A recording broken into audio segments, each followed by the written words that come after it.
Assalamualaikum warahmatullahi wabarakatuh. Video kali ini kita akan membahas mengenai jadwal dan ketentuan SBMPTN 2022 yang memang sudah dirilis oleh pihak LTMPT, di mana LTMPT sendiri sudah melakukan sosialisasi di beberapa SMA dan salah satunya di MAN Insan Cendekia Jakarta. Jadi ini berdasarkan sosialisasi LTMPT di MAN Insan Cendekia, di mana ketua LTMPT mempresentasikan mengenai timeline pelaksanaan dan ketentuan SBMPTN 2022. Oke, kita bisa ke bawah. Nah, jadi memang UTBK SBMPTN ini seleksi bagi mahasiswa baru yang menggunakan nilai ataupun hasil UTBK. Ya, jadi tidak ada kriteria lainnya gitu yang ditetapkan oleh PTN. Jadi hanya nilai UTBK saja. Gitu ya. Makanya di UTBK ini kesempatan untuk lintas jurusan itu sangat besar sekali. Gitu ya. Nah, sedangkan untuk UTBK sendiri, jadi seperti tahun-tahun sebelumnya itu dilaksanakan secara offline gitu ya. Jadi berbasis komputer. Jadi nanti teman-teman melaksanakan ujiannya itu dengan komputer gitu. Kemudian di sini ada persyaratan peserta. Nah, di sini ada yang beda ya. Biasanya SBMPTN itu diperuntukkan untuk siswa lulusan 2022 dan 2021, biasanya untuk 1 tahun sebelumnya dan tahun SBMPTN itu berjalan. Nah, namun untuk ketentuan persyaratan UTBK tahun 2022 ini ada penambahannya. Jadi untuk siswa lulusan 2020, 2021, dan 2022 itu masih bisa gitu ya. Jadi angkatan 2020 itu masih bisa. Jadi karena mungkin tahun lalu itu ada COVID gitu ya, pandemi yang memang sangat mengganggu jalannya pendidikan, yang akhirnya biasanya hanya 2 angkatan. Nah, untuk tahun 2022 ini UTBK-nya untuk 3 angkatan gitu. Nah, untuk yang lulusan 2020 dan 2021 itu harus memiliki ijazah gitu ya, karena sudah keluar 1 tahun sebelumnya. Sementara untuk siswa yang baru lulus 2022 itu bisa menggunakan SKL ya, surat keterangan lulus. Nah, kemudian mengikuti dan memiliki nilai UTBK, memiliki kesehatan yang memadai sehingga tidak mengganggu proses perkuliahan. Dan adapun sama ya, jadi bagi siswa yang memilih program studi seni dan olahraga wajib mengunggah portofolionya di portal SBMPTN juga, sama seperti SNPTN. Kemudian tidak dinyatakan lulus pada SNPTN. Maaf ya, ini 2021.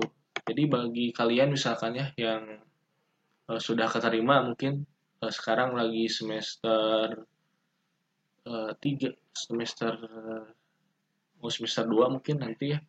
Nah, itu keterimanya dari SNPTN, atau teman-teman tidak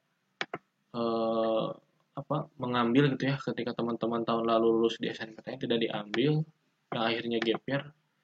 Nah, teman-teman di sini tidak bisa mengikuti SBMPTN jika teman-teman tahun lalu lolos dari SNPTN. Itu aturan dari pihak LTMPT-nya. Kemudian sama dengan SNPTN juga, di sini siswa bisa memilih 2 program studi dari satu PTN atau masing-masing 1 prodi pada 2 PTN gitu ya. Nah, untuk tahapannya sendiri, tahapan untuk SBMPTN itu dimulai dengan pendaftaran melalui laman portal ltmptn.ac.id. Jadi teman-teman mengisi biodata kecuali bagi yang sudah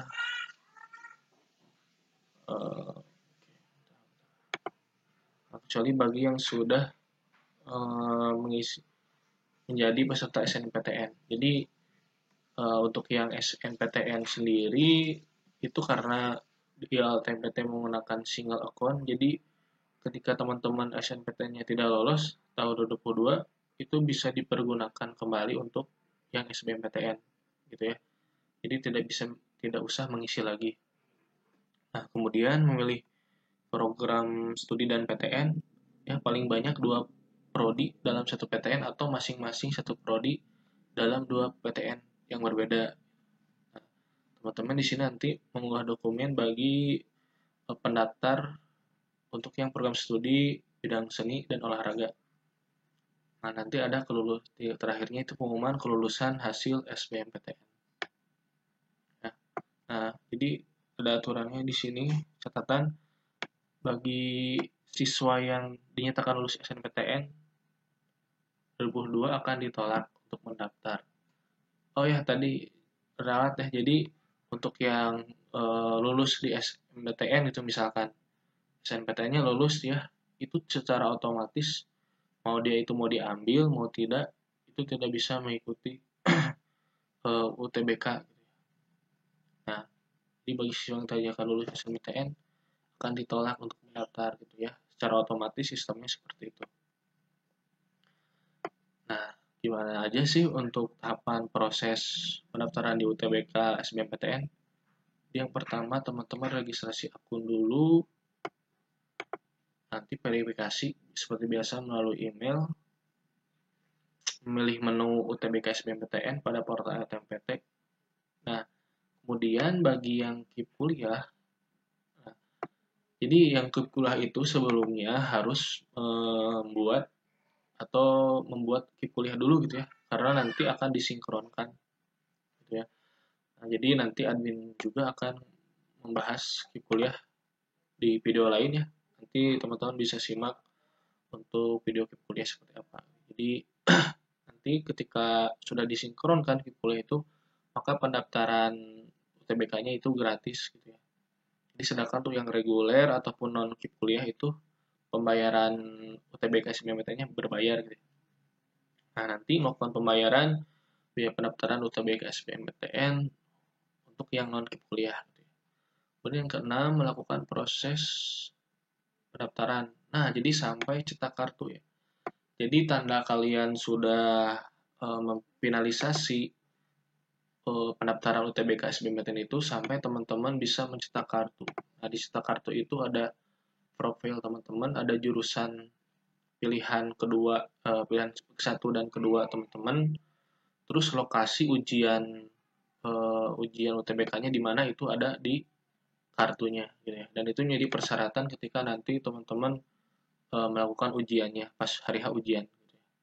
Nah, mengikuti tes UTBK sesuai jadwal yang tertera di kartu gitu ya. Nah, jadwal itu ditentukan oleh sistem LTMPT sendiri gitu ya. Jadi kita tidak bisa memilih jadwalnya mau hari apa, mau gelombang keberapa itu ditentukan oleh sistem gitu ya. Nah, materi gitu ya. Materi apa aja sih yang ujikan gitu ya di SBMPTN ini? Nah, seperti tahun sebelumnya juga sama ya. Jadi ada 2 bagian. Pertama ada TPS dan TKA ya. Ada TPS, tes potensial skolastik, dan TKA. Nah, ada 2 bagian. Nah, terutama TPS ini lebih ke ada 6 macam ya, atau 5 macam. Ada 4 macam ya. Ada 4 macam kemampuan yang akan diuji gitu ya. Kemampuan penerangan umum, ada PU, kemampuan kuantitatif, pengetahuan dan pemahaman umum, dan kemampuan memahami bacaan dan menulis gitu ya. Itu ada 4 subtes ya, yang memang biasanya itu satu subtesnya itu 20 soal ya. Ini 20 soal, jadi totalnya ada sekitar 80 soal TPS. Lanjut, nah ada bahasa Inggris. Nah, ini kewajiban gitu ya. Ada bahasa Inggris karena diperlukan untuk mendukung pembelajaran di perguruan tinggi. Nah, sementara untuk TK sendiri itu biasanya ada 2 kelompok ujian gitu ya.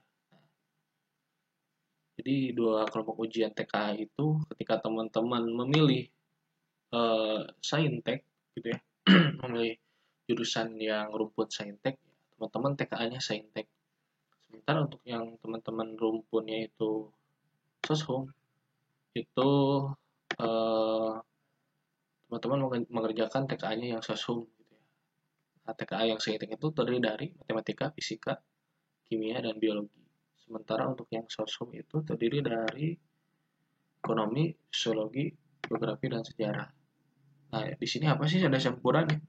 Jadi misalkan teman-teman, jadi campuran ini misalkan teman-teman di UTBK SBMPTN-nya itu memilih jurusan yang berbeda rumpun gitu.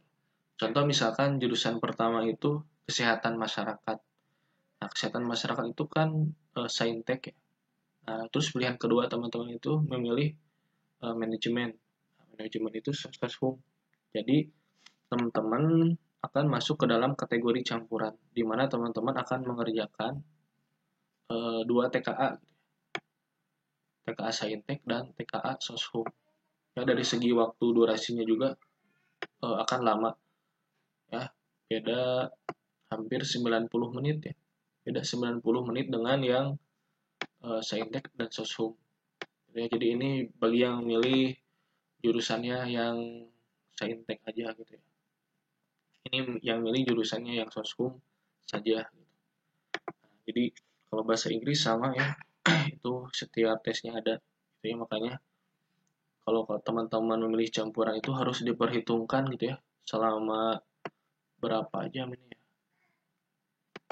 selama 4 jam lebih itu ya, cukup lama waktunya gitu. Bagaimana nanti teman-teman mengerjakan tes dua macam gitu ya, tesnya itu yang TKA Saintek dan yang TKA-nya yang Soshum gitu. Itu harus teman-teman pertimbangkan gitu ya, mau fokus di campuran, apakah mau fokus di salah satu rumpun saja gitu ya, Saintek atau Soshum, atau teman-teman karena ingin memilih jurusan yang berbeda gitu ya, berbeda rumpun, teman-teman akan masuk ke dalam kategori campuran gitu ya. Itu harus dipertimbangkan juga ketika nanti pelaksanaan tesnya seperti apa gitu, dari waktu dan kesiapan teman-teman. Nah, ini untuk timeline-nya. Jadi sudah ada ya untuk timeline UTBK SBMPTN 2022. Jadi ada gelombang pertama dan gelombang kedua. Nah, di sini seperti biasa, nanti setelah SNPTN akan ada pembuatan akun kembali untuk yang SBMPTN, ya, UTBK SBMPTN. Nanti dilakukan sosialisasi juga sampai dengan akhir ya. Pendaftaran akhirnya itu 15 April. Nah, kalau kita lihat dari timeline SNPTN sendiri, itu berarti pengumuman SNPTN itu tanggal 29 Maret. Ya, 29 Maret. Jadi itu ada waktu 2 minggu ke pendaftaran. Ya, 15 April, sekitar 2 minggu gitu ya, untuk ke 15 April pendaftarannya. Nah, nanti ditutup biasanya jam 3 sore untuk pendaftaran. Nah, untuk pelaksanaannya sendiri ada 2 gelombang. Nah, masalah gelombang sendiri itu yang menentukan adalah sistem dari LTMPT sendiri. Misalkan ini udah pendaftaran ya, biasanya yang awal-awal daftar dan finalisasi pasti akan masuk ke dalam gelombang yang pertama. Nah, jadi ketika gelombang pertama sudah penuh, teman-teman pasti akan mendapatkan jadwalnya yang gelombang kedua. Gitu. Gelombang pertama itu dari tanggal 17 sampai 23 Mei, selama seminggu, hanya berjarak istirahat ada 1 minggu, 28 Mei sampai dengan 3 Juni. Jadi waktunya memang tidak terlalu tidak terlalu lama, tidak terlalu jauh ya. Tapi kalau teman-teman mau atur strategi, saya mau belajar dulu gitu ya. Ketika SNPTN tidak lolos, saya mau belajar dulu. Saya lebih baik nanti daftarnya ketika di akhir gitu, akhir pendaftaran biasanya akan dapat gelombang kedua.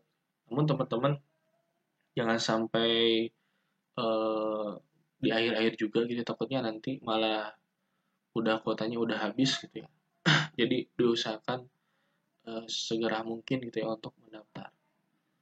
Nanti pengumuman hasil UTBK tanggal 23 Juni 2022.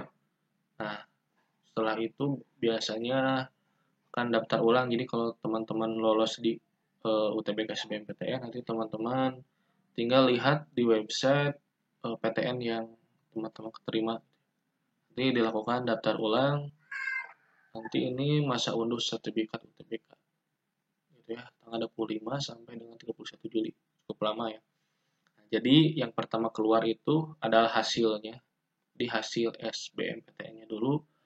Jadi sertifikat itu baru bisa diakses 2 hari setelah pengumuman di portal SNMPT. Gitu. Oke, terima kasih untuk yang sudah menonton video kali ini. Mudah-mudahan bermanfaat ya. Jika ada yang ingin ditanyakan bisa di komen di kolom komentar ya. Terima kasih. Assalamualaikum warahmatullahi wabarakatuh. Sampai berjumpa di video selanjutnya.